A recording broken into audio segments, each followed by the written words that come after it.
di malimutan ang iyong mukha.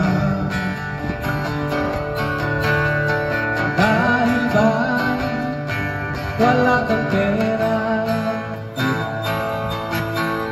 sa buhay ay hirap ka.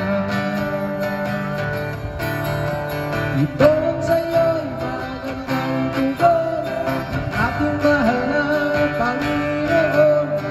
Sana'y lumapit ka sa'kin, ika'y aking kakainin.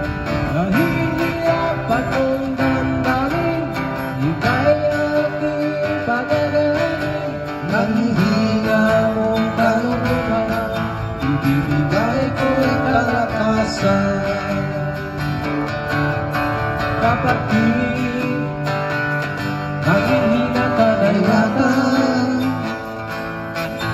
sa'yo pananampalataya.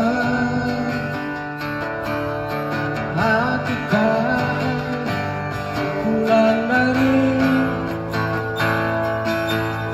sa mga panalangin. Ito